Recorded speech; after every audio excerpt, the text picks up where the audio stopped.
Oh, that's what it is. That's what it is. Yeah, that's what it is. Just double check. Yeah, now that you said that. Okay, it is 2:30, and we have another session of 2024 budget. Stuff in front of us. I'm going to look at Mr. Sprague. Is your mic on?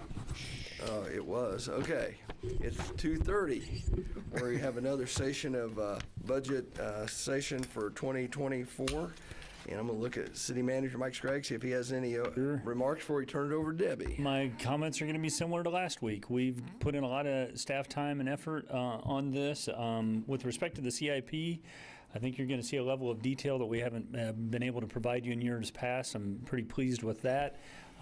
As we went into this process, until you articulate the entirety of your goals, you don't know how that compares to what you might be able to accomplish. Pleasantly surprised that we've been able to account for more and kind of get more things incorporated than I might have first thought. And Debbie's certainly been, Debbie's certainly been instrumental in putting all this together and knows it backwards and forwards. So once again, I'll turn it over to her and just add color commentary as needed. Thank you. It's a lot of pressure. Debbie Pack, Director of Finance. The memory part was what I was talking about. As Mike mentioned today, we will talk about CIP and sub-CIP, and we'll also get into the comprehensive fee schedule changes that departments are requesting. So just a little overview of what that is.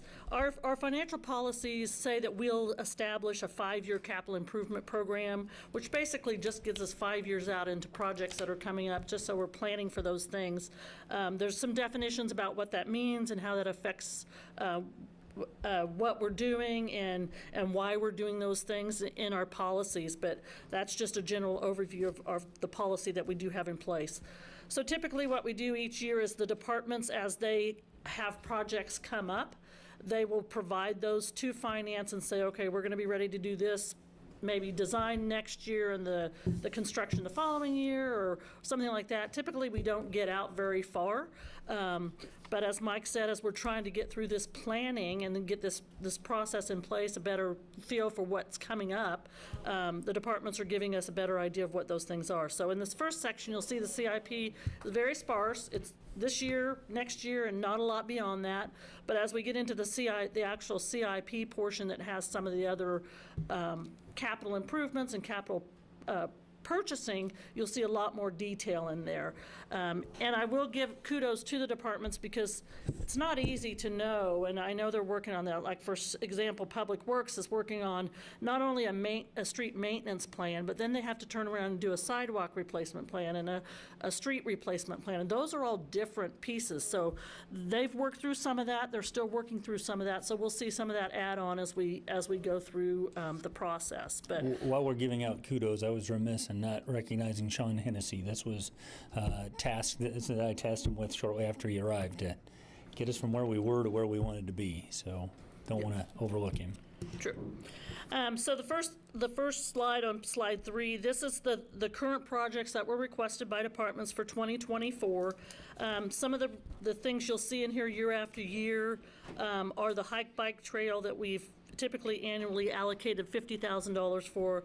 Parks capital improvement maintenance plan, we've allocated $500,000, and street improvements, we've typically allocated $3.7 million to that plan. You'll see as we get a little further into this detail of today's study session that we've actually got some additional funding that we think is available for some of the plans that they've put in place beyond just this normal allocation. The other projects that are on the list for next year are the Magnolia Trail. You'll see it on here twice. One because it's a KDOT grant, but we have some matching additional funding that we have to do. So in our recommended plan, we'll talk about this a little more in detail later. We're recommending that the second part of that, the $500,000, come from cash. If I could jump in there as well. Commissioner Longbine, you'd asked about the scope of that, and I'd confirm that is from Ohio to Highland, which is on the south side of Magnolia. Highland stops just short of 9th Street. It gets a little congested there at the 9th Street intersection. Cedar Ridge Drive, which is the city's small section of Cedar Ridge to finish that improvement out up by the Cedar Ridge development. East Iron curb gutter and pedestrian path. That one also is a little bit smaller project. Those 3 projects we are recommending in the debt plan that we've put together to fund out of cash, since we do have some cash. They're pretty small projects, so we felt like those might be able to be funded out of cash instead of bonding those. Water line improvements are being paid out of cash from now on. They were being funded out of loans from the state, but over the past 3 years, I believe we've been doing those out of cash. Landfill 6, this is a project that the landfill does every 7 years to open up a new landfill cell. The design is happening in 2023, and this is for the construction, which would happen in 2024. It would be then bonded and then paid out of debt from the solid waste fund. The next 3 years on this plan, I guess I didn't put 4 years, I only put 3. Would that bonding happen in 2024 or 2025? It typically happens in 5. We'll typically do temporary notes unless we have a lot of cash available not to do, which we have done in the past couple years. But typically we'll do temporary notes the first year during construction, and then we would bond it once it's complete, because we want to make sure we capture all of the cost of that construction before we bond it. So we wouldn't bond it until 2025, and then payments wouldn't start until 2026. And then also on the water line improvements, for those that are watching, we talk about cash, but that's actually cash that comes out of the utility fund Yes. that we're collecting. So. Yes, that we're budgeting out of the utility fund, yes, that's correct. The rest of these years, as I mentioned, we don't have a good progress in getting these projects out ahead of time, so you'll see just the repeated options of hike, bike trail, park improvements, street improvements, and water line improvements for those last 3 years. Can I ask one more question? The street improvements, the 3.7, was that part of the special sales tax that we did that we're going to use when the bonding came off, or the? That was. I think the language stated that we would spend $2 million more than we had previously spent. Okay. And we were spending about $1.6 million prior to that. And so typically we have annually allocated $3.7 million to that.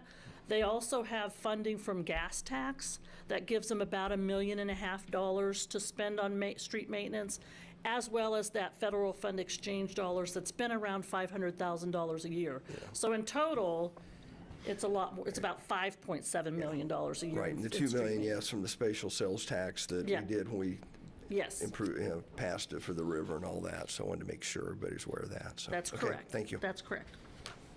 And any place you see that this is being funded by sales tax, that is from that special sales tax fund that was done in 2016.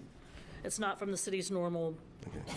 We should put on their spatial sales tax. That probably not a bad idea. Yeah, probably not. Future. So next we get into slide 5, and I kind of alluded to this as a plan. We've been looking at what we can do with the debt service fund, and we had a conversation I think it was last week, about the revenue neutral rate, and the indication you gave to us was we're comfortable with going to the midpoint and kind of capturing about half of that amount that we could capture by not going revenue neutral, which is about $380,000. The recommendation that we're giving to you, and you can certainly not do this, is to put all of that additional funding into the debt service fund, which then, as we look at the capacity of the debt service fund, allows us to do a lot of projects that we have coming down the pipe. So on slide 5, what we've taken is we've taken some of these projects that we know are coming, and to look at whether, if we do this with the property tax dollars, does it give us the capacity to do all these projects over the next 10 or 12 years? So, for example, Fire Station 4, we had $5 million authorized in that. We've added a contingency of $4 million to that because we know the costs are not going to come in like they were. Cedar Ridge Drive, I mentioned, was cash. The Magnolia Trail East is out of cash. The West Magnolia Phase 1, which is one of the priorities that you all have had, we're proposing that happen in 2024 and be debt financed. East Magnolia, including the bridge, in 2025 at a cost of about $5 million. West Magnolia Phase 2, which is the other section, is about $8 million. We're proposing that in 2025. Broadway improvements, that's not the median, that's improvements to the actual street itself, in 2026. As part of the plans, the bridge, the Public Works Department did have a bridge plan. So they had several bridges that they indicated would probably need to be replaced in 2035 at a cost of about $1.5 million. And the Broadway North Bridge in 2040 at about $8.8 million.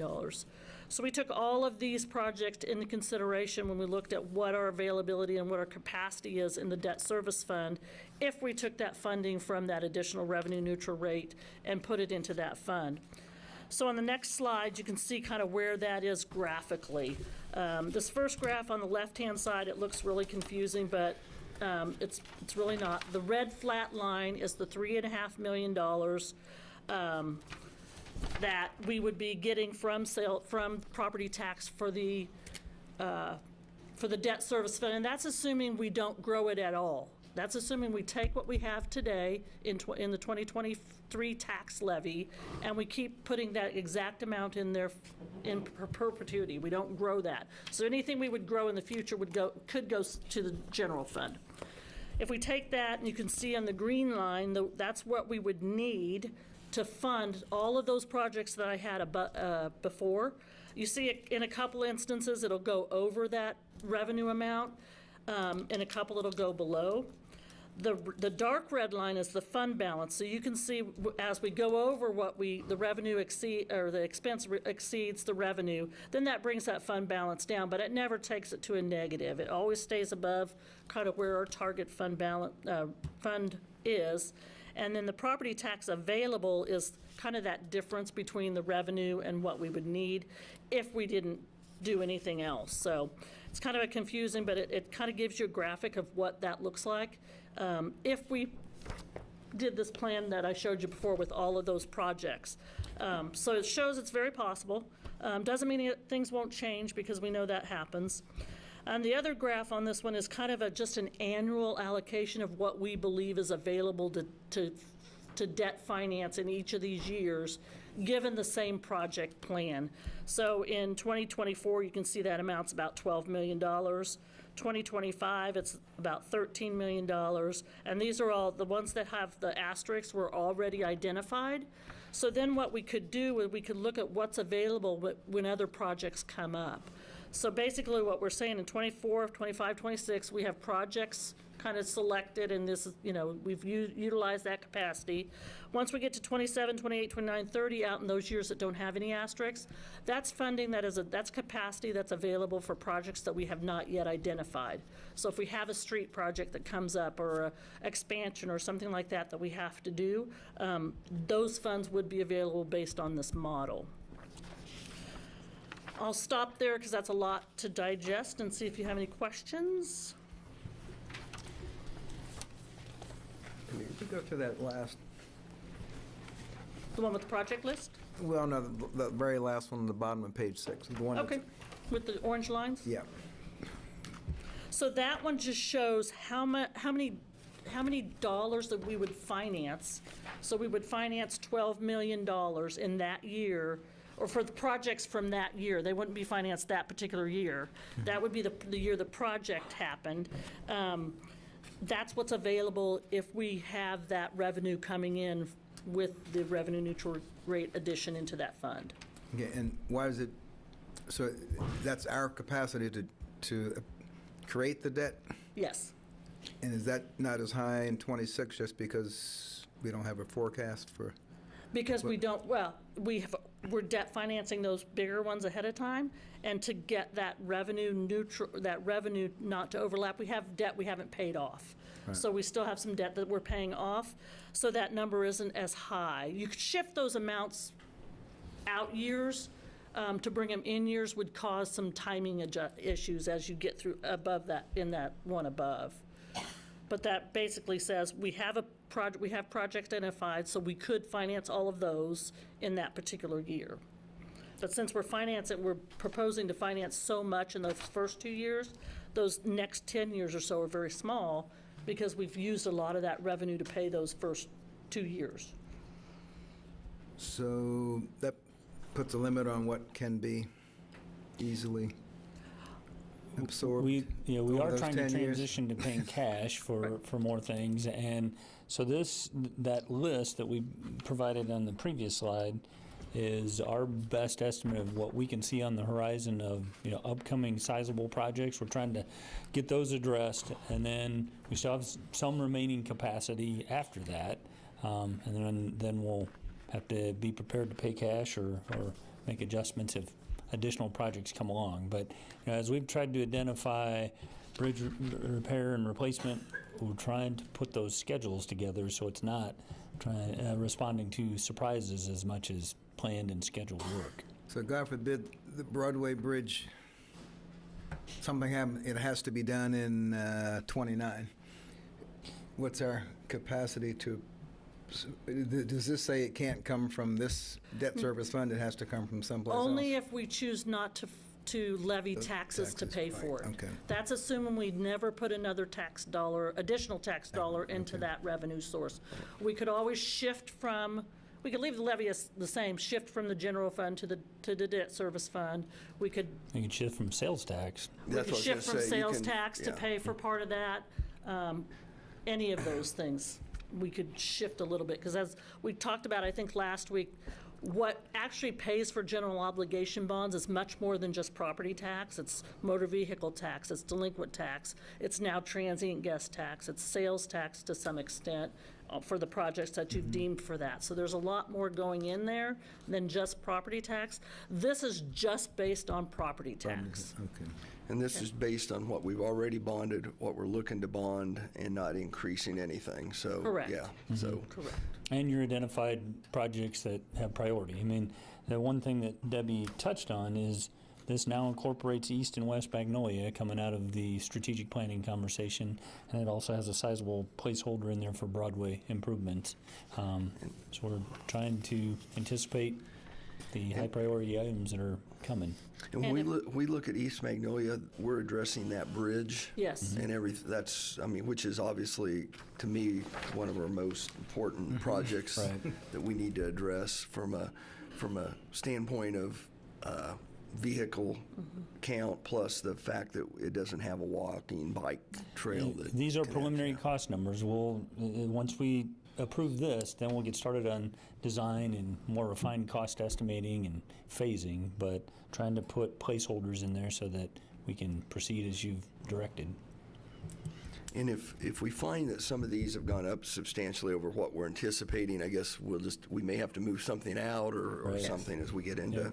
Yes, I was 2020, going to say, if, for example, that bridge failed 5 years early, then we could certainly shift around some of our priority that we hadn't already done. If there were some other priorities that we hadn't done, or if there were projects that we didn't need to fund in particular years, all that money then becomes available later. But so the ones that are not asterisked on that slide are ones that are not designated for a specific project.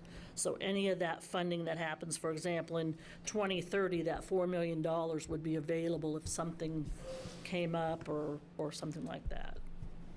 And the debt service fund keeps its own excess? Yes, Does not go back to the correct. general fund? Correct. So are these estimates based on just an average interest rate? They're based on 5% interest rate, only because we like to stay high. We used to use 4%, but with interest rates where they are now and the cost of actually issuing the debt, to pay for bond counsel in the state and all those things, we use a 5% interest. Most of them are over 20 years because that's typical for the length that the bridge is going to last or the street's going to last or the building's going to last. So typically it's 5% over 20 years. And 5% may sound low compared to what you're hearing in the conversation, but we, as our bond counsel indicated just the other day, the municipal market's in the 4% range. And that's my next question. The Broadway Bridge, that's kind of new to me. Is that just based on the life expectancy of that bridge, or? Yes, the Public Works Department did an analysis of all the bridges and they scored them. And based on where that bridge, every bridge that they have in the inventory, of course, a lot of those bridges are being covered by the RAISE grant because that's 7 bridges that are being covered by the raised grant. The remainder of those bridges were all scored for where they are, what their condition is and those things, and they estimated when that would need to be replaced. And I think, I don't know, Public Works could answer to this, but you're never going to know for sure. It's all, in looking at conditions and how long they last and things like Well, that. we do, If a truck runs into it or, we do see bridges come down, so. Right, right. There's a lot of monitoring and maintenance that we're doing on a regular basis, but this is then trying to use that information to see it coming. Right. But I think moving forward with the East and West Magnolia is something pretty critical to the city, and I think the citizens need to be aware of that and be ready for it, because we saw Magnolia closed a few years disruptive. back for some time, and Right. Very disruptive.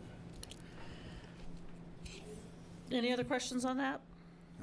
If not, we'll move on to the sub-CIP. The sub-CIP is kind of explains itself. It's a subcategory of a capital improvement. Capital improvements are usually your high dollar, have to be debt financed, those types of projects. Sub-CIP historically for the city has been the smaller, either capital improvements or purchases or building maintenance or something like that are typically paid with cash. They come to you if they're over $30,000, and typically the departments will submit those annually, just like we have in the past. Something we've done a little bit different this year, as we've alluded to many times, is we've gotten that capital planning program. We've asked departments to do a 10-year plan, give us everything based on the condition and things like that, so that we have, as Mike would say, a big picture. We have the whole picture of what kind of needs to be done. Under the sub-CIP, certain categories are supported by the special sales tax. Those are the capital planning category, building and facilities maintenance, street maintenance, a portion of that, park maintenance, and vehicle and equipment purchases. And those were all items that were indicated in that 2016 sales tax initiative. Other things that come into the sub-CIP are the special parks funding, which is typically playgrounds, and system enhancements, which are the wastewater and water fund, enhancements to their programming, their facilities or equipment, that kind of comes into play for under the wastewater. And also the other enterprise funds do have these categories as well. Sanitation, solid waste have their own fund. They pay for their own funding of their improved or purchases under the sub-CIP as well. The next slide, because we talked so much about special sales tax, I wanted just to give you a reminder of what that is. Of the $1.25 that the city levies, 0.7 or 75 cents of that goes to special sales tax. The other 50 cents is the city general, and that goes to the general fund. The sales tax capital fund, which is a special sales tax fund, balance at the end of 2022 was just under $7.5 million. And we saw that because we've seen such increases in sales tax collections over the last few years. In 2024 on this table, I just broke down kind of a big picture of where that allocation would go in this plan. This isn't what we normally do. Normally, we only allocate $500,000 to maintenance or parks. But you can see in this plan, based on the 10-year planning initiative, we've allocated more because that was needed in 2024. And that number will go up and down. What we've tried to do in that 10-year plan is kind of level it out so we don't have $4 million one year, $1 million next year, $3 million. We tried to level that out. So we looked at a 10-year period, kind of divided it by 10 and said, okay, if it's $50 million over 10 years, we're going to try to level it at $5 million. We haven't got exact, but we've tried to kind of do that so it levies out a little bit. So in the 2024 allocations that we're recommending, we have still $650,000 going to the debt service fund, which is for previously identified projects in that 2016 initiative. Streetscape was a project that the City Commission voted to support by sales tax. That costs about $700,000 a year. That goes to that debt. The River Renewal Project gets $1.3 million. Economic Development gets 3.9% of the total collection. So in 2024, we're estimating that to be about $485,000. CIP planning gets allocation of $100,000. That is one area that we do not transfer. If we don't spend it, it stays in the sales tax capital fund. Kenwood Cove maintenance in the particular 10-year plan, their allocation for 2024 would be about $280,000. Vehicles and equipment would be about $2.4 million. Fleet management, which is our enterprise leasing, we're allocating $300,000. Streets, $3.7 million. Buildings and facilities maintenance, $792,000. Park maintenance, $1.9 million. Hike bike trails, $50,000, and general fund stabilization, $1 million, which is a total of about $13.6 million out of that sales tax allocation. And as we get further along, I'll show you the graphic of how that revenue comes in and what that number does compared to that revenue. So in CIP planning, which is the first category we'll kind of look at, we've allocated $100,000. One of the intended projects for that is the city share of the public space study with Salina County. I believe that's for this building. Actually, multiple buildings in multiple the area. buildings. Memorial Hall, the old jail, senior center. We've discussed it in strategic planning, but trying to coordinate with the county on their space needs and available space in the kind of this downtown area. And then the next category is buildings and facilities, and we can't go through this without talking about that Schneider Electric audit that was done. As you've seen, and I know Jacob's brought that to you several times, that plan is being finalized. They've been out for bid. They're getting some numbers on those numbers.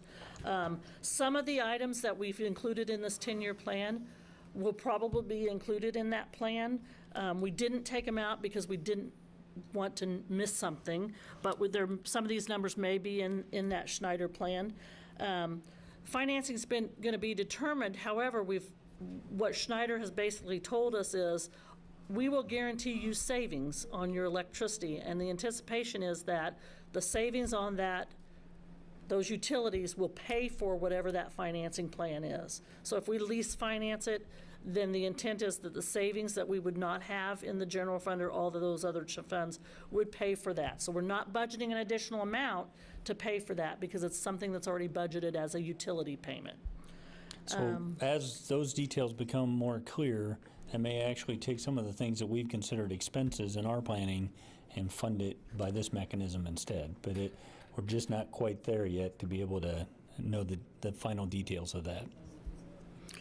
And this particular 10-year plan was not as advanced as some of them because it's a little bit more difficult to put your hand around what roof and those types of things with going through this audit. They'll have a lot of the information. So what we did was in the out years that we did not have specific projects, we put in a $500,000 placeholder every year for those projects that came up, or the department if there was a department that needed to do some remodeling or something like that needed to be out of that fund.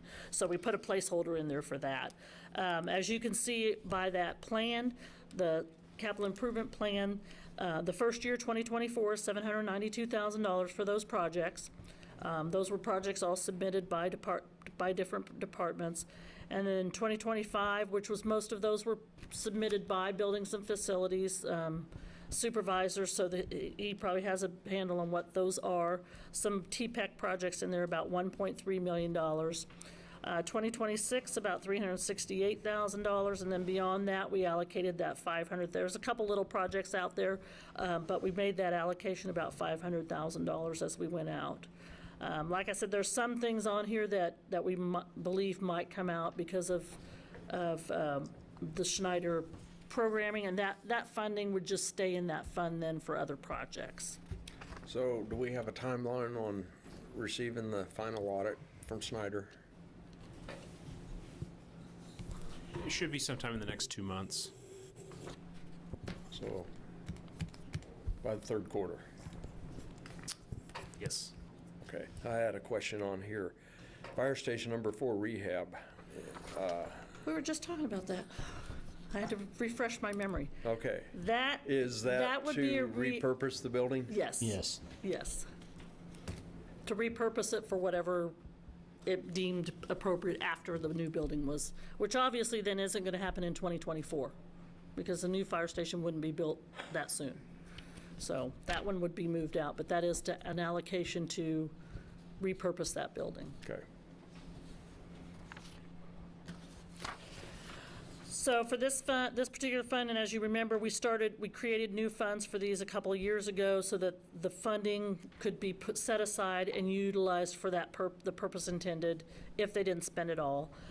So as of 12/31/2022, that fund had about $587,000. After our budgeted revenue and expenditures in 2023 and our revenue and expenditures that we're budgeting for 2024, we anticipate that we'll have about $1 million fund balance. I will say we have had some emergency repairs that had to be done in 2023, so I think that number will come down a little bit. But they still have some a pretty good fund balance in there to kind of work through some of these projects. Any other questions on buildings and facilities? We're saving the best for last, so. Parks Maintenance Reserve Fund, for 2024, have allocated at $1.8 million. You can see part of that is the Jerry Ivy project, the bathroom remodel the Parks Department has in here for 3 years. That's remodeling the parks bathrooms.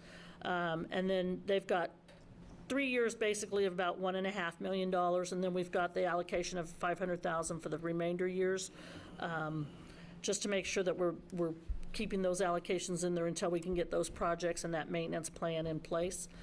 That fund balance as the end of '22 was about $1.4 million. We anticipate that to be about $1.2 million at the end of 2024. Like I said, depending on how those projects come in and how we can get them planned out, that number could change. Because these are not budgeted funds, if we get resources and have availability to do some of these things, we certainly can do them earlier or later than what this plan says. Obviously, all those projects come forward to you if they're over $30,000, so that's not a decision that staff's going to be making. You will be making those decisions as they come forward. I did highlight on here that I think people need to know that we are budgeting $650,000 for the Jerry Ivy water feature. Yeah. Yeah, that's, and in addition to filling in Jerry Ivy, that's that replacement feature. That's including the filling in cost? No, that is a the new replacement water feature. feature. Okay. So what is the Sunset waterfall?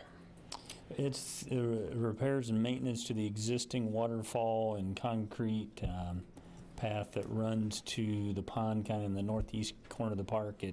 From a maintenance and operation standpoint and Okay, gathering leaves, it's I been didn't think that problematic. was operating any longer. It's spotty, which is why it needs some attention. Yeah, I wasn't sure it was either, because I know we talked about it, but when Memorial Day, when we were over there, I walked around with the grandkids and it was working, so. Yeah. Yeah, and these are. I know there's discussion about whether we allow it to go clear to the pond because of Right. debris and stuff, or if we we do may have to something think different. about alternatives, but trying to put a placeholder in there, it does get called out in the park master plan is something that needs to be addressed.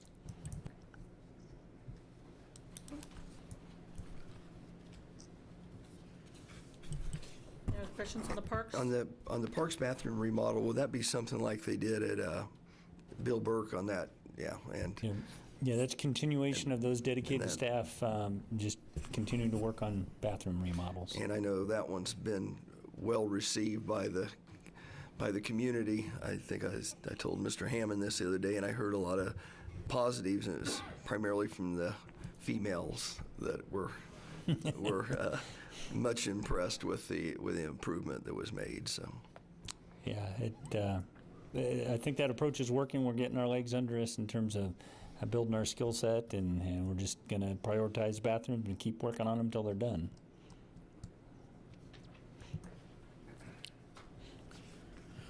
Okay, so the next slide is streets, and I've kind of shown you here from their perspective, those three funding sources: federal fund exchange, gas tax dollars, and street the reserve fund, which is sales tax dollars.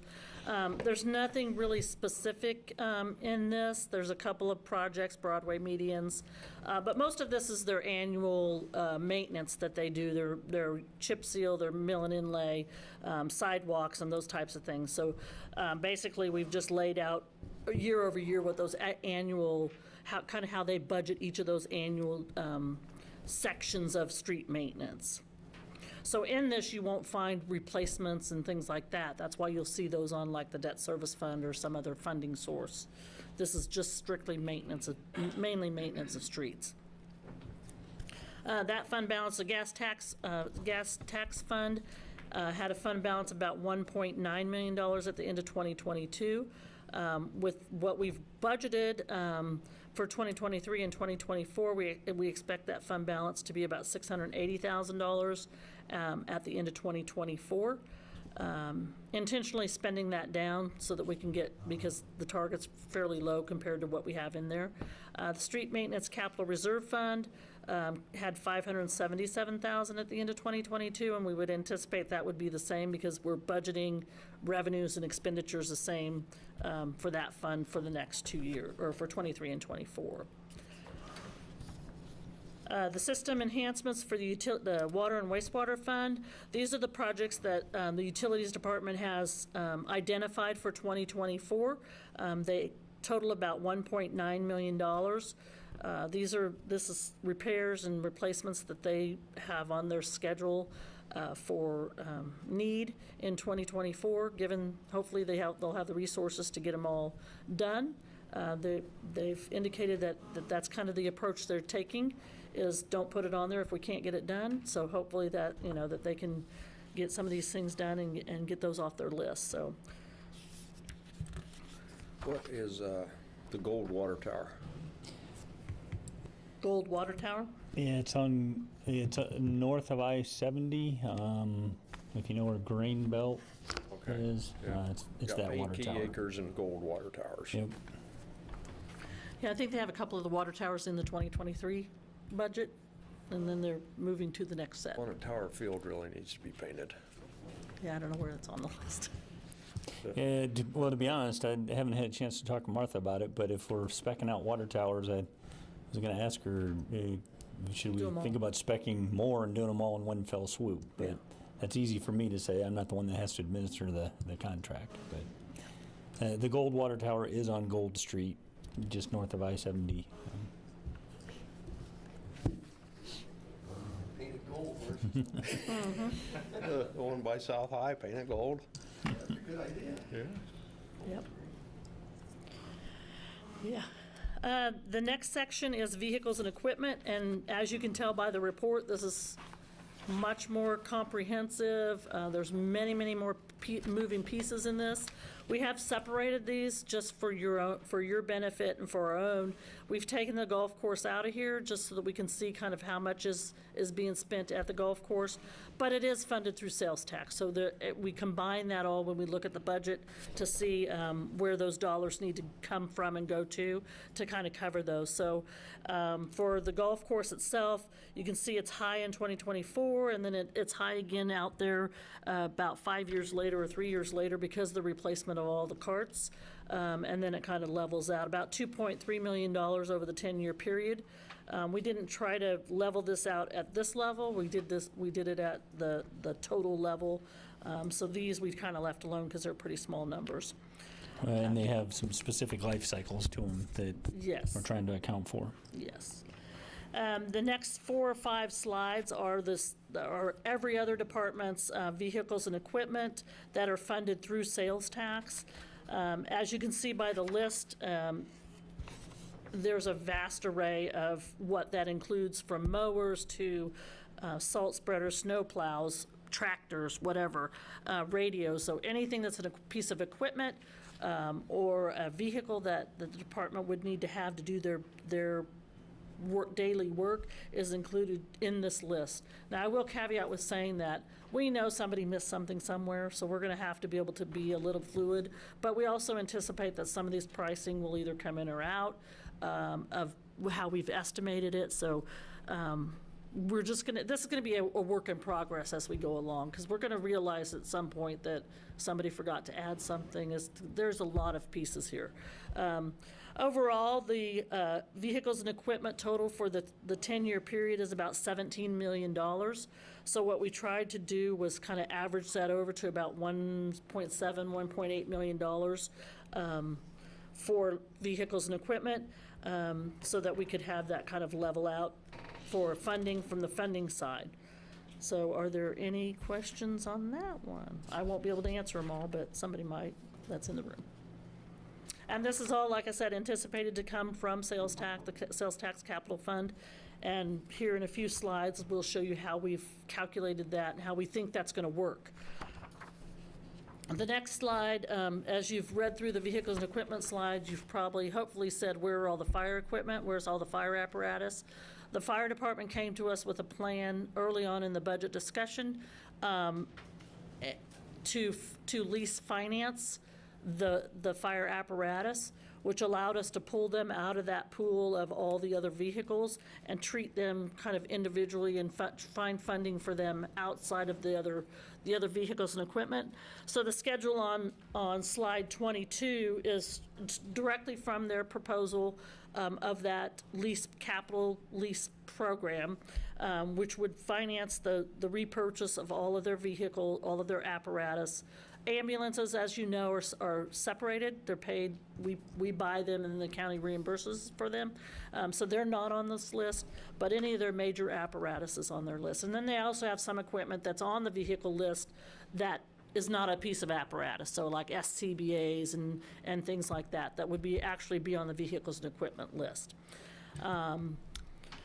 The Vehicles and Equipment Reserve Fund that was set aside. Can we go back to the fire department, just so I understand, because we're not replacing all vehicles in 2024, correct? We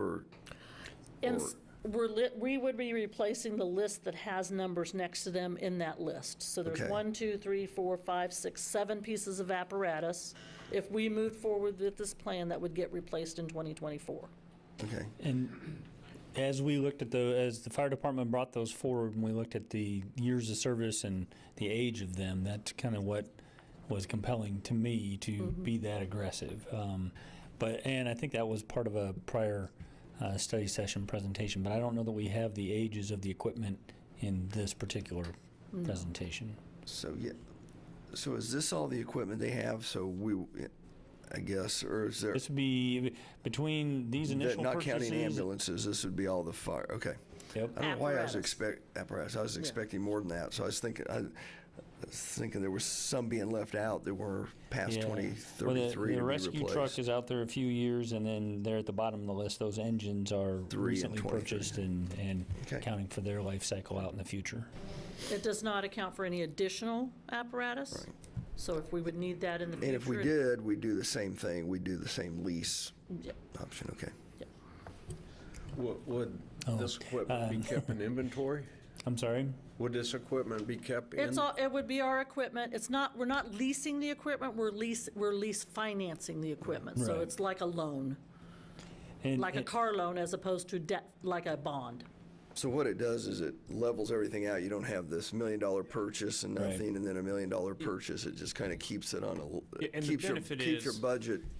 The real benefit is this, so these pieces of equipment that we're trying to replace, some of them are 30 years old. So if we could allocate $1 million a year and replace one vehicle at a time, this will allow us on the lease purchase to replace 7 vehicles all at once and then have a newer stock for a longer period of time, if that makes sense. and Chief Snyder reminded me as well, it can take 2 to 3 years from the time that we make this decision to take get it. delivery on some of these pieces of equipment. Yeah. But this is kind of what we've done on our other vehicles. It levels it out. Plus, it allows us to. I think part of the reason we did it, just like you said, it keeps Newer newer stock. inventory. Right. Yes. Yeah, and I have to admit, I was startled by the age of some of our backup equipment. I mean, I knew that we were cycling through it, but some of it's pretty aged, 30 years, as Jacob described. What is the average service life for a lot of this equipment? There's a variety. You want to come up to the microphone, please? That's all right. Do I need to introduce myself as well? Why not? Tony Snyder, Fire Chief, Salina. There's a lot of recommendations, particularly with NFPA. OSHA also has some guidelines. You know, we're not going to meet that all the time, but we're well past it. You're looking at 7 to 10 years of frontline, depending upon use. Now, our use is not as severe as some other major cities, let's say, but we do have 2 34-year-old reserve vehicles. And we looked at it, we put a team together and we came up with a plan that really, I think, made sense. And it's going to protect our people, and what I mean by that is the citizens. So we're insured of getting there. So, yeah, we've got some work to do, but we're up to the challenge and we presented a good plan, and so we're looking forward to it. So this new equipment that's coming in, what can we expect in terms of its longevity? I believe we should be able to get 15 years of longevity from it frontline, provided we maintain it. We have, you know, with our emergency vehicle mechanic, Casey, he's phenomenal. Sometimes he has to work with duct tape and super glue and whatnot with some of the really older apparatus, but he keeps us up and running. Sometimes it's a challenge. We've had to go to eBay at times for parts because they're so old you can't find anything. So there's the challenges, and I believe we presented a good plan that I think will keep us viable and responsive to the needs of the community. Did that Any other answer your question on reserve? I don't know if that. Okay. I'm actually surprised they last 15 years, given the rugged nature of their duties. I mean, you have extreme heat, you have water that's under pressure. Not to get down that rabbit hole, but it's just, I know it's. Well, if you strictly went with NFPA, it's 7 to 10. But I believe with the way we take care of things, and we do, as an organization, I believe we can get a little more longevity out of it and still maintain, you know, proper response for the community. Thank you. And I believe their plan too does allow to have some of those in reserve. So they have them frontline, and then as they're older, they put those in reserve. So they still have a fairly new piece of equipment for their reserve stock as well.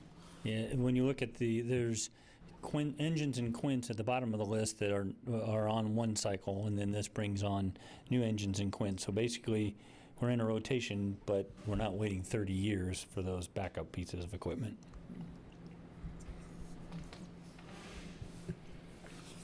Okay, so the next slide, the Vehicle Maintenance Reserve Fund had a balance at the end of 2022 of $500,000. That was the transfer. At the end of 2024, we anticipate that to be about $900,000. Fleet Replacement Fund, which is the enterprise fund, had a fund balance of $735,000. We anticipated that expense went up in 2023 because we were receiving more vehicles. We anticipate that fund balance to be about $243,000 at the end of 2024. Are we getting vehicles in on a timely manner now? I know one time it took us a while to get this program going because of the shortage of vehicles. How are we coming along? So I would say that what Enterprise says is they don't feel like the market has normalized so much yet. They think that in the next 18 to 24 months that they'll be able to get things, you know, on a more timely manner. It just really depends on the type of vehicle that you're looking at. So like our police vehicles, our Ford Interceptors have been really difficult. We've only gotten 5 or 6 of those in. Now we think we have a plan where we're going to be able to, another customer under Enterprise ordered some additional ones and they're not going to use them. They're going to get built and we're going to be able to transfer some over, which is a benefit that we would not have had we not been part of the program. So we think we're going to be able to get to where we need to be this year. But as the orders come up, and generally that happens in the fall timeframe, depending on what's available and what the build out looks like, we'll sit down and order additional vehicles. But most of our longer term lease, so vehicles that need to be upfitted quite a bit, are purchased and on ground, and we're just working through the annual lease stuff. So it's gotten better, but it's still not really what they would say is a normal market.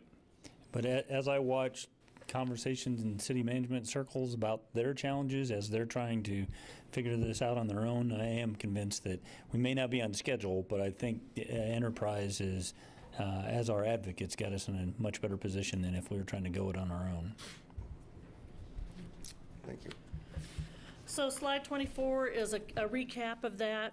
So you can see out from the sales tax fund for the sub-CIP, we're spending about $8.9 million. Vehicles and equipment from all funds, we're spending about $4 million.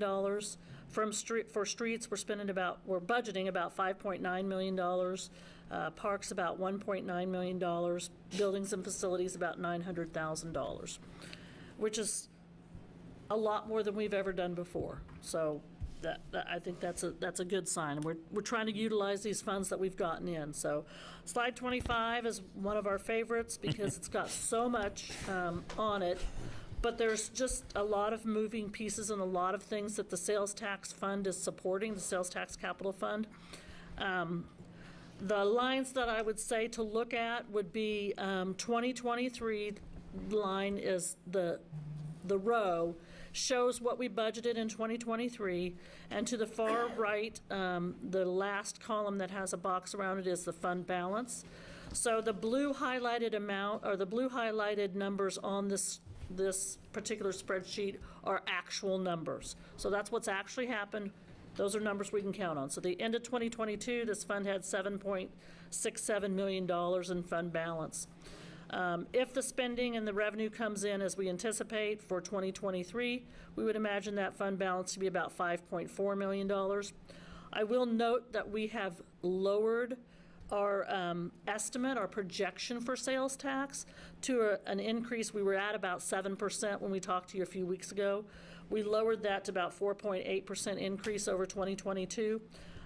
Just because we have gotten some more numbers. The numbers in June were a little lower than they have been, but they're not negative. They're still a lot higher than last year.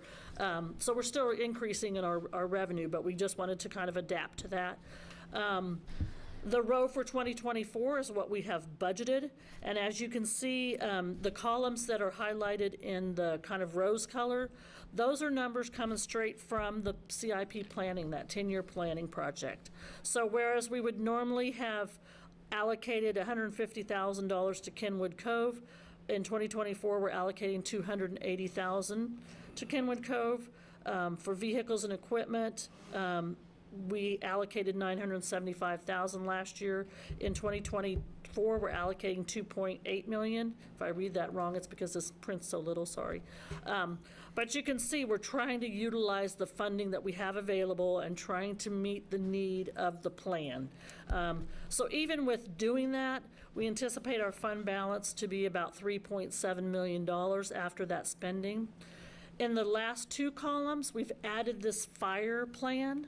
So what we're recommending is this fire capital lease plan that the fire department presented to us is funded out of the sales tax capital fund, just like other vehicles and equipment. We've rounded that up to $1.2 million and up a little bit in the outer years that have a little bit more. And then you can see that the fund balance in the very far right-hand column still stays in the positive. The other thing I would note, we did estimate an increase in sales tax in 2023 of the 4.8 and an increase in 2024 of the 4.8 increase in revenue. Beyond that, we are only estimating a 0.5% sales tax increase in revenue.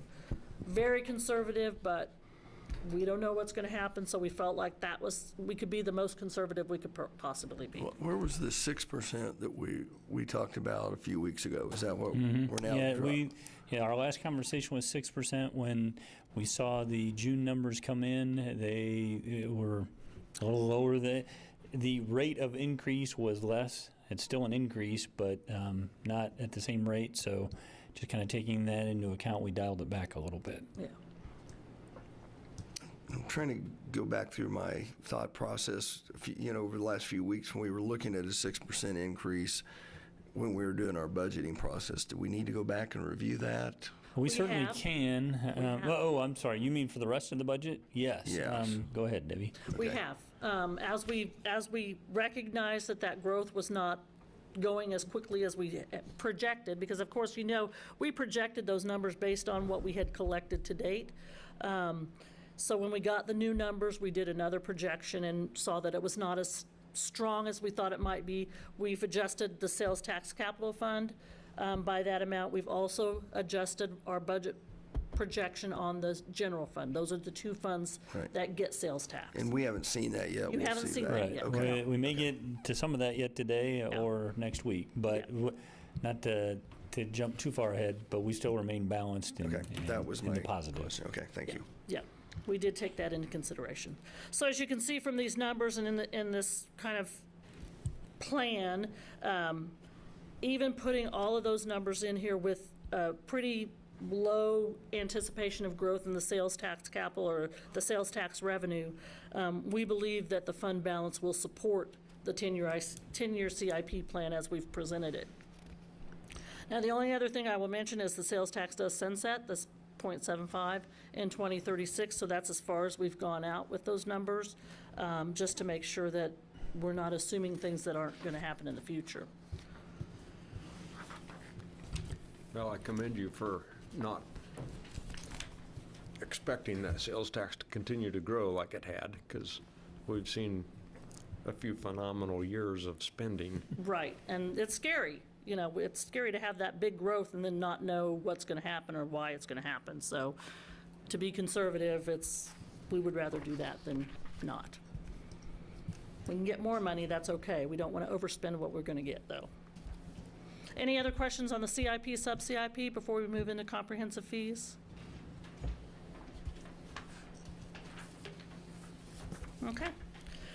So annually, by our own ordinance, we adopt our comprehensive fee schedule by resolution.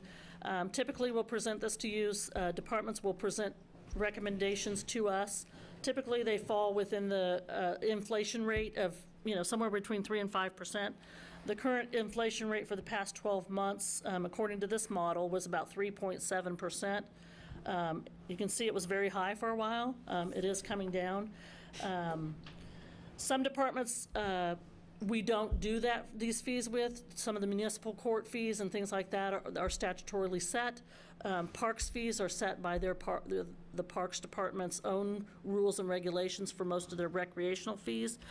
They do have some fees in here that are not set like that for like the cemetery and animal control. So basically that slide 26 just kind of gives you a background of how fees are set and why these numbers are what they are basically. So the first section of the comprehensive fees are the business improvement district fees. These were recommended to you by the SDI board. They are recommending a 30% increase over their fees. They hadn't increased fees for 3 or 4 years, so that was the presentation they made to you.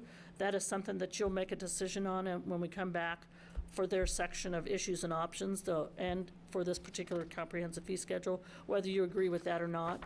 The next section is for development services. They're requesting to add a new fee, which is for an excessive plat review fee. I apologize, I didn't get the description. I tried to get them on here so that you'd get your answers before I had to come here. But basically what they've told me after this is that fee is used when a single plat application, whether it's preliminary or final, requires a third plat review meeting. So a plat's reviewed once, a plat's reviewed twice. If it requires a third one, then this would be an additional fee on top of that for those that aren't prepared, basically. The rest of these I won't go through unless you have specific questions. The next section is municipal court. Like I said, those are set by the judge or by separate statutes or laws that come through the state. Ambulance fees on slide 29, we try to set those about 15% above what Blue Cross allows. That allows us to capture as much as we can from Blue Cross as our major provider of insurance in the area, so that's kind of the rates we use for the EMS fees. And then the others fall in line. Parks and Recreation, I've kind of described some of those fees. If you have any questions, I won't go through all of these unless you have specific questions on specific ones. Like I said, I tried to give you kind of a justification for those that were over 5%. So that's what the ones that I picked out were those that were over 5% and kind of what their reasoning behind that raise was. So are there any of those that you have specific questions on? On the animal shelter cremation services, I didn't think we did cremation services. we do. Yeah, we do not, but it remains on our fee schedule, so we don't use that. We do for- Probably could be Yeah. removed We altogether. do it for fence. Okay, so we don't do any at all anymore. Okay. So I'll verify that and maybe take it off the list. Okay.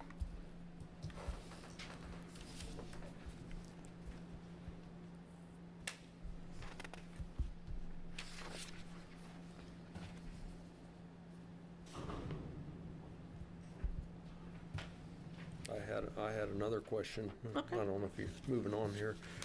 On the sanitation, Yep. a pretty significant increase in the recycling fee and 4.1% increase in the regular trash fee. Yeah, the recycling fee as a percentage is sizable. It's a 30 cents a month increase, and it's trying to provide for staffing at the recycling center.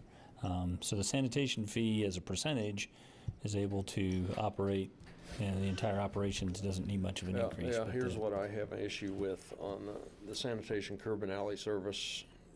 It's going up. I think that second additional cart should go up the same percentage.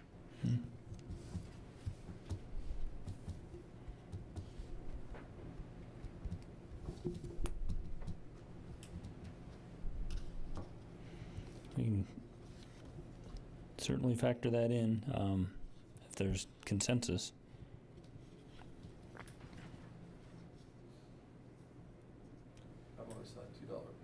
I've always thought $2 a month for an additional cart was pretty cheap. Yeah. but- It's been a topic of I've conversation always thought since that the was, day we set I think that I said fee. that when we did it. And so- I watch them run the route and just the wear and tear on the equipment for cart. I don't think Jim's here, but I think from our conversations, his intent was when we started the collection of automated, you can no longer have anything outside the cart, so it required some people to get an additional cart because you can't have it all hanging out all over the place. And they did not want to take the chance that just because I have an extra bag every week, that I would move somewhere else and lose that customer because of that additional cart cost. Now, whether they're seeing that or not, I don't know that for sure, but that's one of the things that he's talked to me about before. That certainly was the logic, and I have to admit I had that concern. Our service was so open-ended. Not only did it allow you to have stuff out of the cart, but just about anything we would take. So there was some concern with it not being franchised. We're in a competitive environment, but I think we've got enough time under our belt that I think we could Well, I increase that just rate. wonder, my trash cart averages just under half full every week. And I wonder if people are setting out 3 carts that are half full.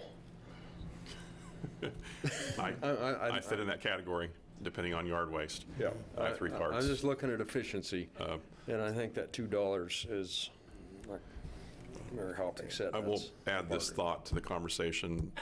If you have somebody that's wavering on getting an additional cart, and then every week they stuff that one cart to the gills, and then you have overflow and litter blowing around the neighborhood. I mean, I'm not saying it needs to be $2, but maybe it needs to be not that same price as the initial. If you took the same percentage, you're only adding 8 cents per per Well- month. So I mean, if you're wanting to do 2 1/4 or something, maybe if that. But Oh, no, and I guess I misunderstood the point. I thought it was going to be considerably more than that.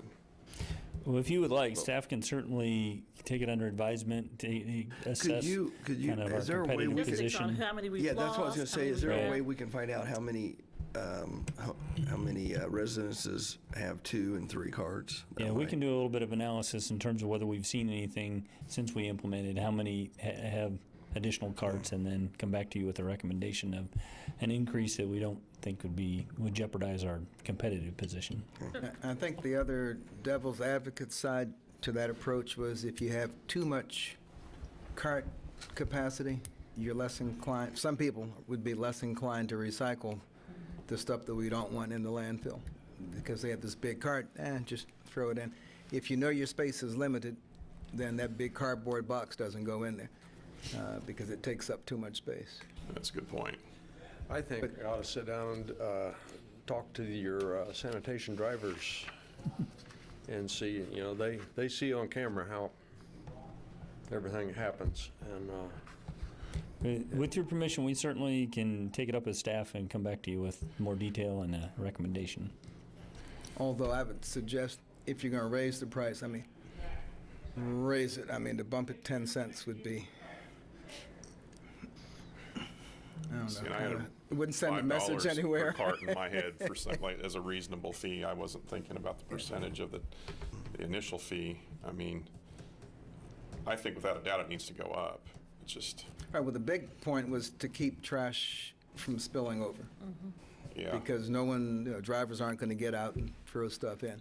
So it was to make sure we captured all the trash is goal number one. And I've definitely noticed a reduction in just errant pieces of trash in my neighborhood. And granted, I might get some from the golf course, which sounds And we odd, were, but it's true. and we're also we were doing away with the yard waste carts also. Yeah. So that was part of it. And that definitely fluctuates depending on the time of the year, but Anyway, you may have that, look at that.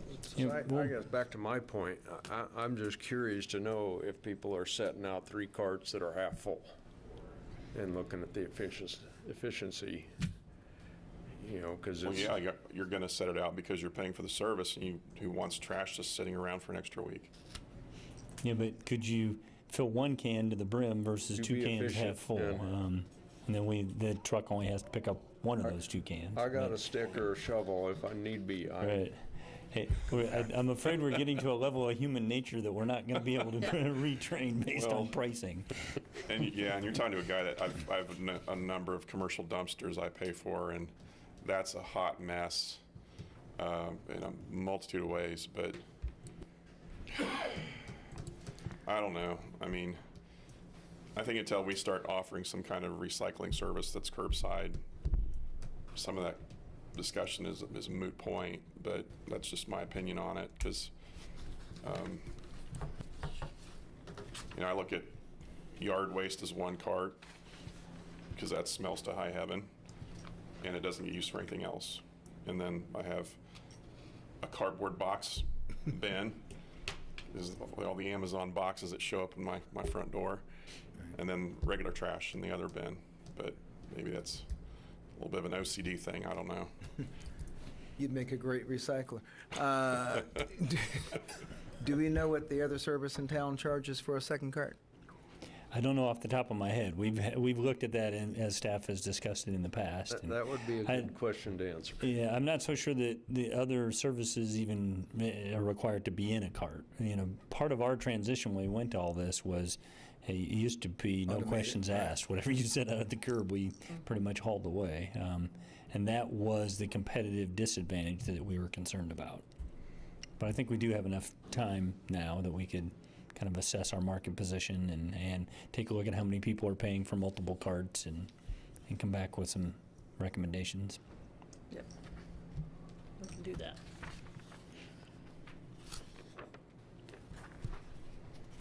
Any other questions on those? Land disturbance That's going to be erosion control. So if you're doing excavation like a subdivision over an acre, you have to pull a land disturbance permit. It went up quite a bit. I saw it went up quite a bit. I just wasn't sure what that was. And Didn't catch those in my notes. We process that through engineering. There's submittal requirements at the state level. A lot of times if it's done well, if it satisfies the state, it satisfies us. But I do know there is quite a bit of staff process to it. Just one question. For today's discussion, I'm assuming the downtown and parks fees come under a different Correct. category, so they're not being considered now. Yes, we are committed to bringing that back as a separate study session. In fact, we calendared it in September. I don't remember what date in September. So we'll have the opportunity to look at that in detail. I was supposed to put a note about that on here somewhere, I think, but I forgot. I think it's September 7th, or somewhere, first couple weeks in September. It's September 11th. You did put a 11th. note Yeah. right there. I put a note? Good. It's on the slide. Right there, see? Okay. And then, of course, on the utility fees, these are fees for specific items. We will be coming back on August 7th with the water rate study, talking about fee increases for usage at that time that we'll implement into the system.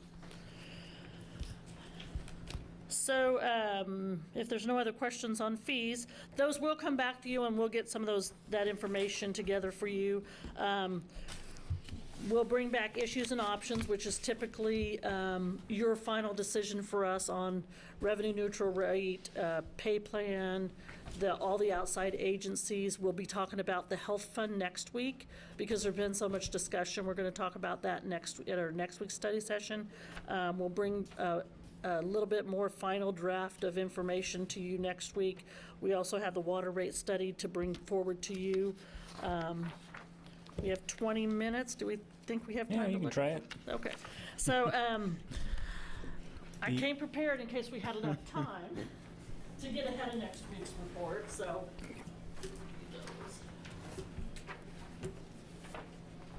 Does Jacob have a file he can put on the He screen? does. Okay.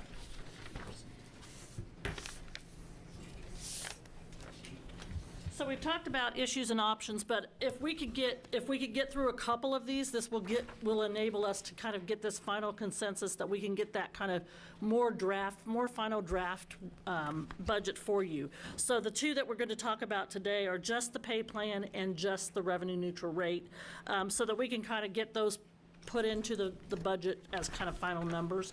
And then the next time we come forward, which would be July 17th, we'll bring the outside agencies. We didn't feel like we could move them up without some notice, and if we did it next week, we really weren't going to give them a lot of notice.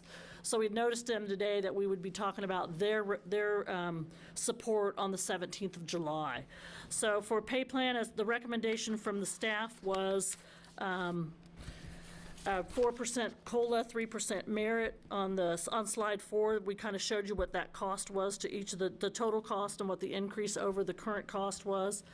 So if we can get some sort of consensus to you, we gave you options. You could do 0-0. Obviously, you can do whatever you want. You can take our recommendation at a 4% COLA, 3% merit, or you can direct us to do any portion of that.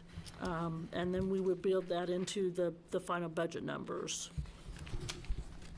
I guess I would tell you, based on your prior discussions and what appeared to be consensus, we've built that into all the budget projections, and we're not financially stressed in any particular fund to be able to make that accounted for in each department or each fund budget. I'm assuming there's no employee here who would argue against the maximum that we could give increase, so not having to address that issue. If our health care costs go way up, would there be the scenario where we would have to temper increases to keep the employee portion of health insurance level? I mean, are those two influenced by each other at all? In years past, I'd say that was a possibility. Given our financial position at the moment, I don't think that would be necessary. Given what we know about 2024, I think we have some capacity already built in.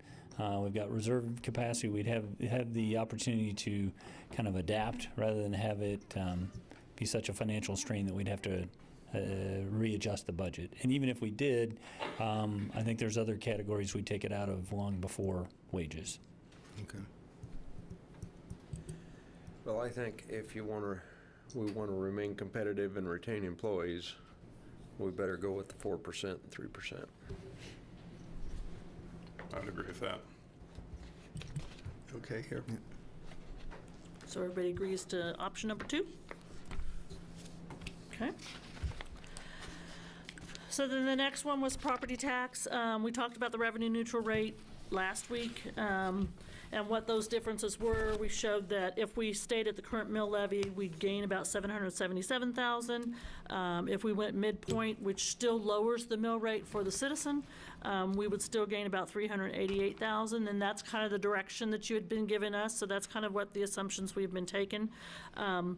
So for this particular item, we are asking that you, one, give us a formal consensus on that rate, and also based on the information that we provided to you today about how to allocate that rate, if you're leaning towards our recommendation of allocating that to the debt service fund in order to fund some of those projects that we have on our strategic planning list and that are our community priorities, we'd also like to get that from you as far as where to kind of budget that number. Well, So since I was options the- are, Since I was the outlier last time, I'll go first. I think the midpoint seems to be palatable. And I would certainly, I hadn't thought about designating, but it makes sense. I mean, it's, If it helps at all, the midpoint would be a mill rate reduction of .746. And you may have seen the county's conversations recently that they may actually need to increase their mill rate just slightly less than that. So coincidentally, that one might offset the other.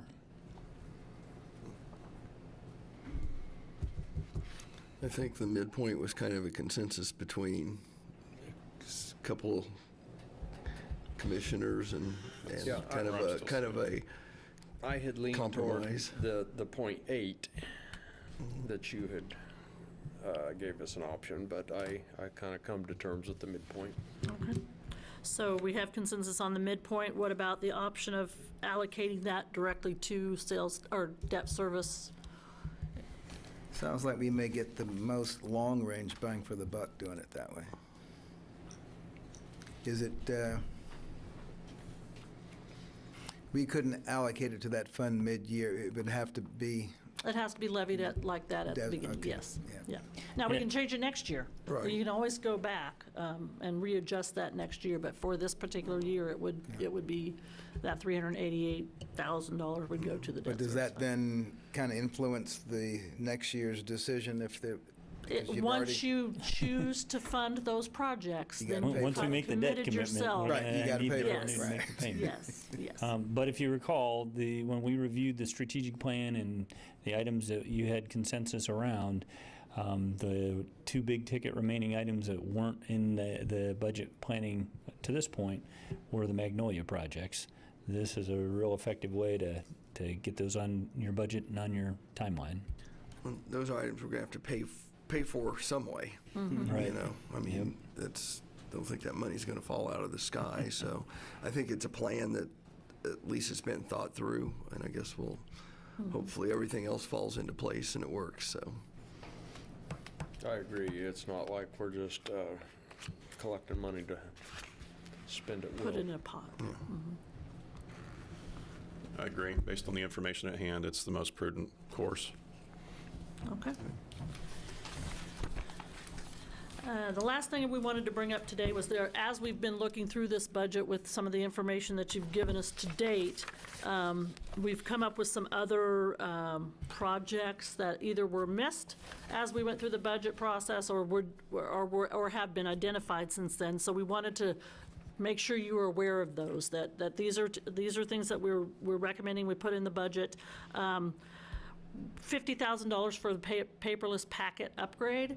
We put in the budget for the actual software, but we did not take into consideration if we would have to provide laptops or anything that's around that to actually get to that point. So we felt like it was prudent for us to actually put some dollars aside for anything that was ancillary to that paper packet process, whether that's, like I said, iPads for commissioners or at the dais or And whatever those upgrade- might be. Technological upgrades to this room, most yeah. likely, from, Dang it, I keep putting that up. I guess as we discuss this, is that just this commission? Is that planning commission? right. That's a there may- decision we'll have to there- make when we get There there. may be This is some- kind of a There may be some placeholder to- commissioners that don't, Yeah. don't want paperless, depending on Right. whether you're able to the software allows you to highlight and mark. I mean, I'm old school. I still highlight and write next to my packet, so. Yeah. Admittedly, it is a placeholder because we don't necessarily know all the answers to those questions just Okay. yet, but there's been enough of a conversation about paperless, and then we know the timing of our website and our agenda management software going online, so I think the capabilities are going to be ripe in 2024 to start making some of those decisions.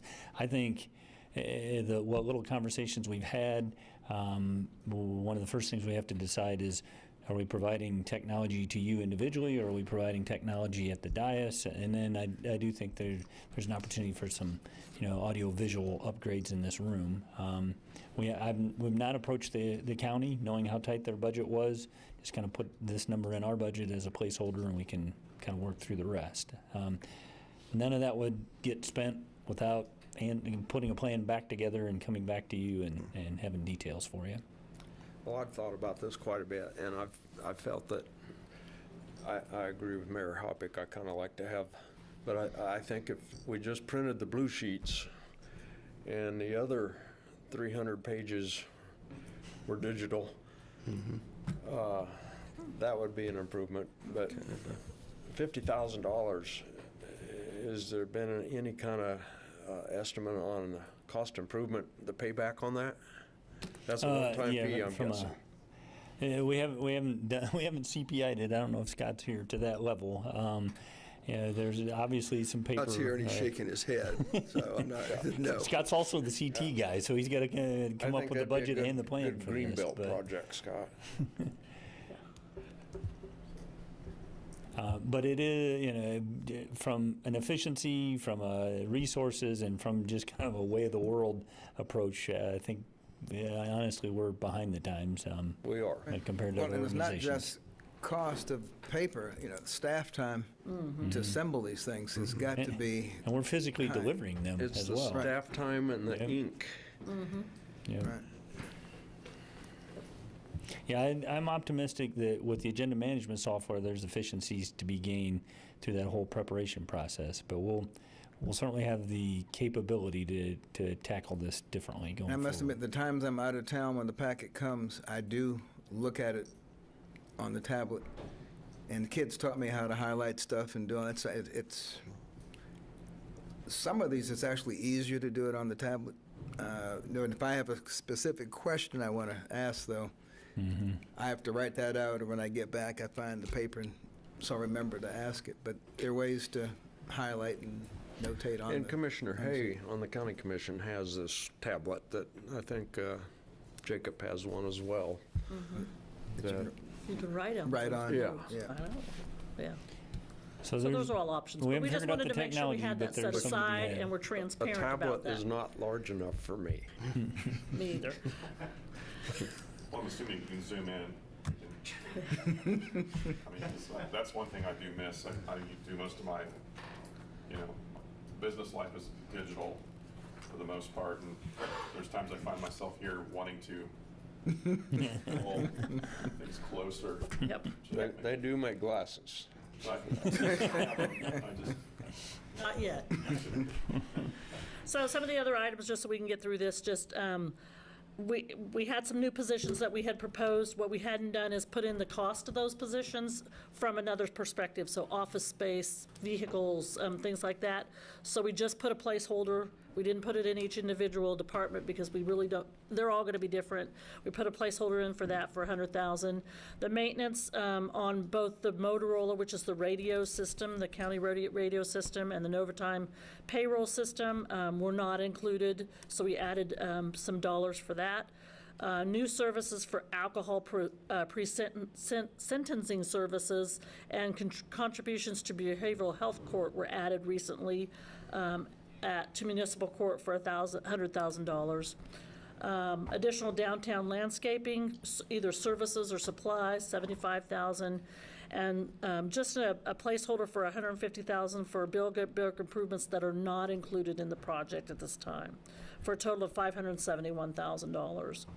I will say, as Mike mentioned, we've included those in the dollars. We still have capacity, but if there's anything, we just wanted to make sure you knew those were some bigger dollar items that we were looking at adding to that budget. So accounting for these items, refining health insurance costs, we still, we're getting close to balance, but never had this problem before, but we actually still have a little bit of remaining capacity. So we're going to take another pass through your strategic planning goals and the health insurance numbers, the big variable that we've got to bring to you next week. Yep. Okay, again, thank you very much for the hard work, and this is helpful. So we have about 5 minutes. We'll be back here for the regular scheduled commission meeting. Thank you.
Salina City Commission meeting to order.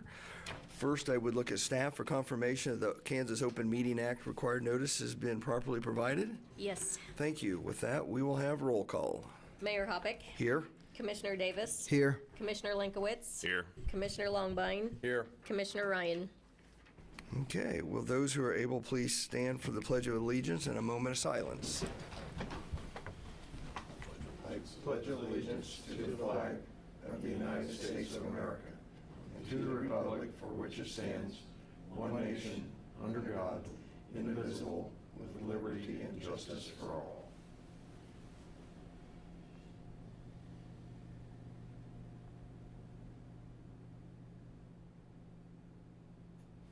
Thank you.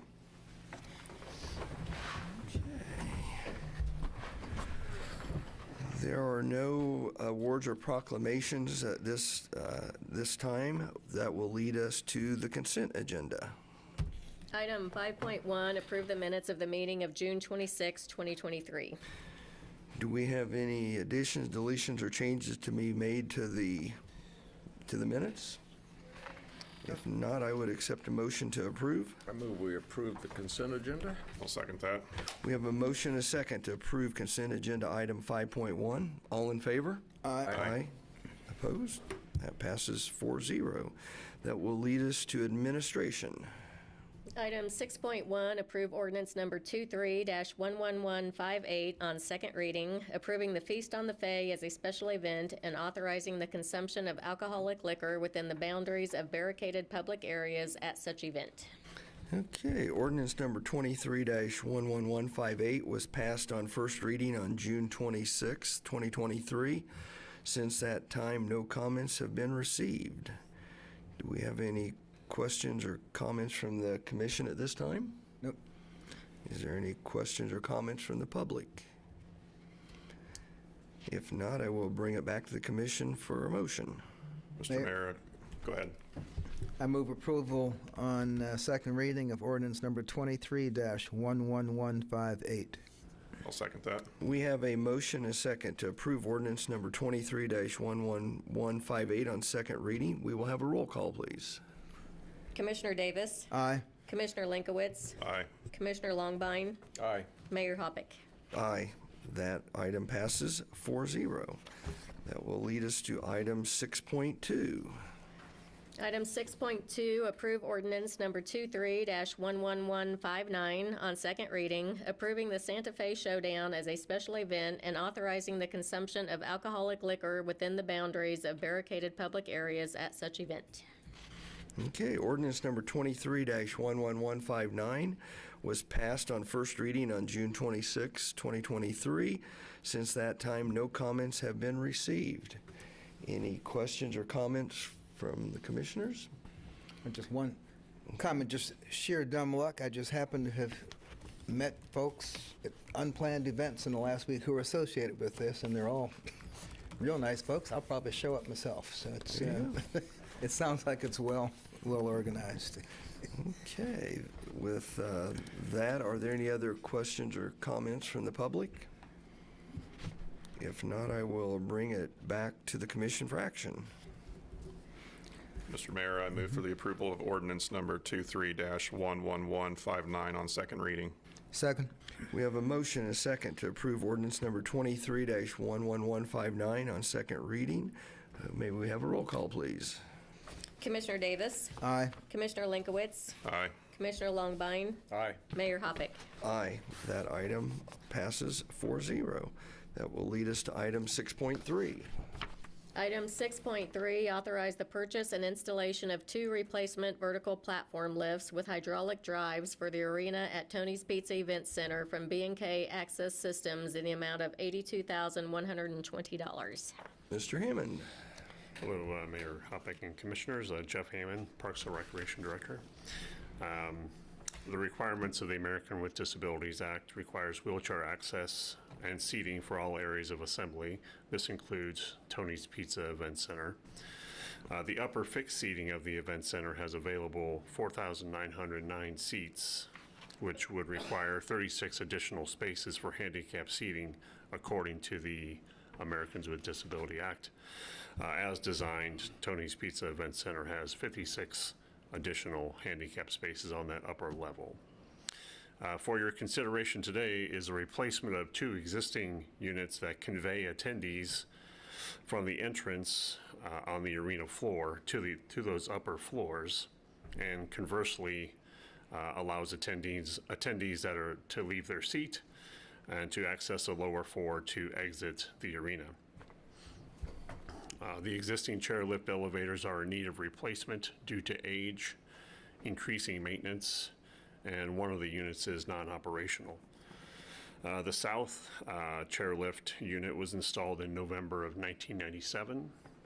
It's currently in operation, however, it is aged and has a regular need for repairs to the hardware controls or reprogramming of the industrial computer that's in it, which requires a service call to a technician. The north chairlift is actually the newer of the 2 units and was installed approximately in the year 2000. It's not in operation currently. That industrial computer or programmable logic controller can't be replaced due to the unavailability of the proper replacement for that manufacturer and model of chairlift. The proposed replacement chairlift has the proposed replacement chairlifts have several features. They're manufactured by American Access Industries in Grandview, Missouri. There's a very similar unit manufactured by American Access Industries at Kansas State University at the Student Life Center. That unit was installed by B&K Access Systems. References from staff at the Student Life Center indicated they have no problems with it. It has a hydraulic drive that's a 750-pound capacity, which is the same as what the units are now. The unit is the same size as the ones, the proposed units are the same size as what's on the arena floor currently. Has the same size platform and would occupy the same footprint as in the same orientation as the lifts on the arena floor currently. Has keyed controls with emergency stop and alarm, grab rails, upper landing gates, lower landing gate, clear plexiglass enclosure, send controls and call controls, and a fixed ramp that it comes with.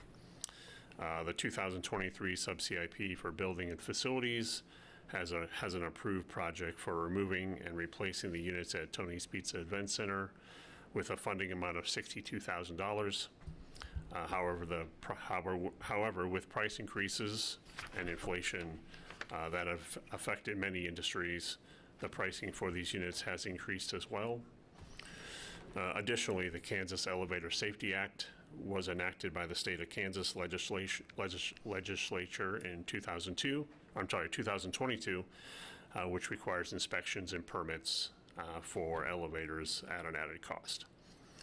The total amount requested for the purchase and install the 2 units is $82,120, which is $20,120 over the approved funding for this project. Staff has options for City Commission consideration. 1, approve the purchase and installation of 2 replacement vertical platform lifts with hydraulic drives for the arena at Tony's Pizza Event Center.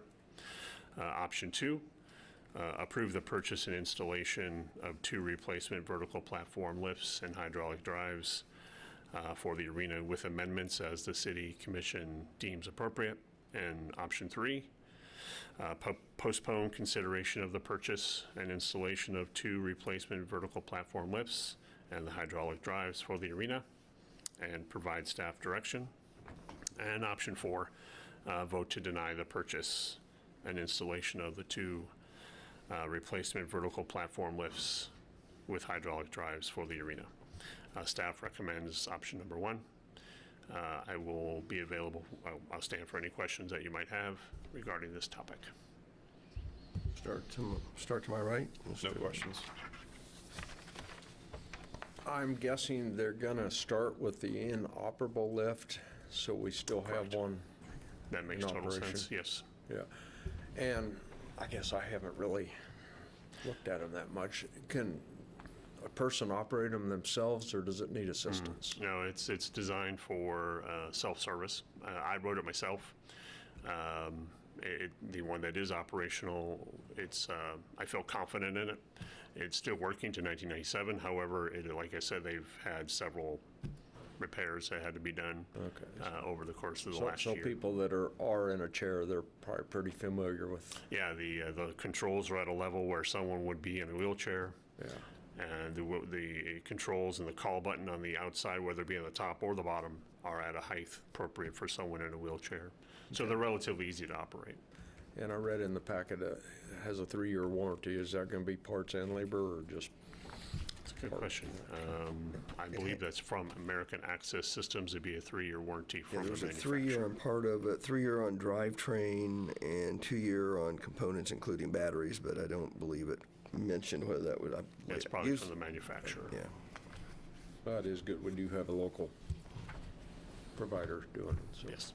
And that the installer is in Salina. Yeah, he's my neighbor. Ah. So.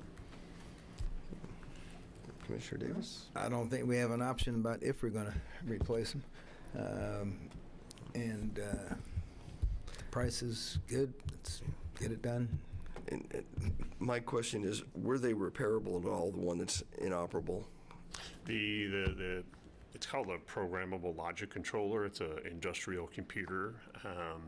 That unit that's there has changed ownership or changed manufacturers. It's got bought by 2 different companies over the course of the last 3 years.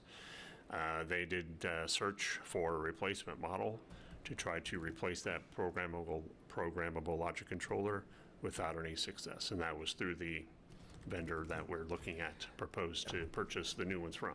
And I wasn't suggesting that. I just know that even if we repaired these, we'd have a 23-year-old and a 26-year-old unit, and trying to find replacement parts for that age gets harder and harder. Right. So typically, with a lot of our, the way I look at it with computers, if you can work on it, it can be worked on, it can be repaired, but this one cannot.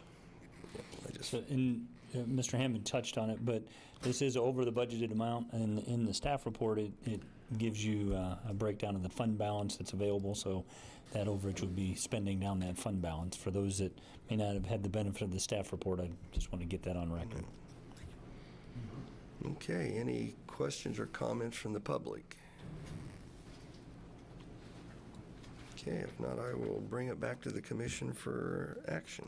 Mayor, I move we approve the purchase and installation of 2 replacement vertical platform lifts with hydraulic drives for the arena at Tony's Pizza Event Center. I'll second that.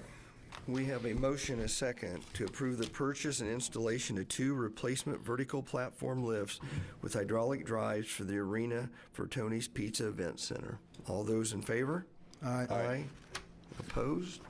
That item passes 4-0. That will lead us, thank you, Mr. Hammond. That will lead us to item 6.4. Mr. Wood. Item 6.4, authorize the city manager to execute an agreement with Folston Attorneys at Law for legal services related to the electric rate case filed by Evergy. Okay, now, Mr. Wood. Mayor and Commissioners, Deputy City Manager Jacob Wood. As you may or may not be aware, Evergy has filed a rate case with the Kansas Corporation Commission to increase their rates to their customers. That's something that, according to state law, they have to file with the they can't just raise their rates on their own. They have to go through a whole process. So this is kind of a unique item for the city. We have a lobbyist, Eric Sexton, you may be aware of. He has spoken to the commission before. He works for a group within the city, and he works for the Folston Law Firm. And through that relationship, I became aware that Folston was interested in looking at a rate case maybe for the city of Salina or for other municipalities. They're looking to build a coalition. Basically, what they have found is there's some disparity in the rates between off-peak usage. So Evergy charges one rate for some customers for off-peak uses, and they charge other customers a different rate. And so for us, we would be looking at street lighting and trying to get those rates in line with other users that are off-peak. So basically, we're paying a higher rate for our streetlights than other customers are, and Folston is interested in taking a case during this rate study to the Kansas Corporation Commission saying, we feel like communities, municipalities are being treated a little bit differently than some of the other customers, and trying to get those rates down so that they're equal. So we pay between $500,000 and $600,000 a year in street lighting fees for the electric use. They feel like there's an opportunity that we may be able to reduce that up to 50% if they're successful. They would represent the city on a contingency basis in exchange for 20% of the first year savings. So as I've written in the staff report, that could be between $40,000 and $60,000 depending on the final rate structure that comes out. If they don't win the case, we wouldn't pay anything. At this point, Folston is seeking additional municipalities to try and represent them as they move forward. They do have, at least the city of Derby is on board and has signed up last week. Anticipate in the next week or week and a half there'll be other communities that do sign on. So with that, I'd be happy to answer any questions. Commissioner Davis. No, it's strange. When I was young, I just assumed that the lights were free, that nobody had to pay for them, and that's a lot of money. But that sounds like a great idea. I mean, yeah. So they just come on. They just come on, right? Yeah. Well, I got an email this afternoon that Evergy's hearing at the KCC to increase rates 9+%. So I think this would probably be a good move. Seems pretty straightforward. I'm definitely in favor of it. Yeah, the fact that we're not paying by the hour or paying anything up front, it's only if they're successful or we successful, so it's worth a try. All right, so your options are just to authorize the city manager to execute that agreement if you have any additions or changes to the agreement, or you can deny it on its face. Okay. Any comments or questions from the public? Okay, if not, I'll bring it back to the commission for action.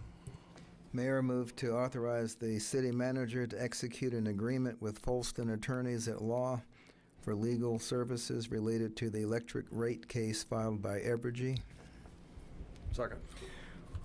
We have a motion and a second authorizing the city manager to execute an agreement with Folston Attorneys at Law for legal services related to the electric rate case filed by Evergy. All those in favor? Aye. Aye. Opposed? That passes 5-0. Okay, we have no development business today. That will bring us to other businesses. Are any items the commissioner would like to bring before the group? Not for official action, but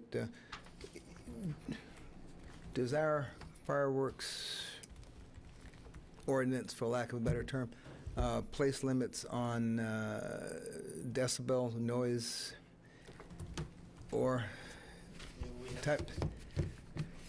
Sorry. We have time limits, and we have some limits on particular classification limits on types of fireworks, broadly. And then we do have some limitations on some aerial fireworks, but I'm not aware of anything related to decibel level.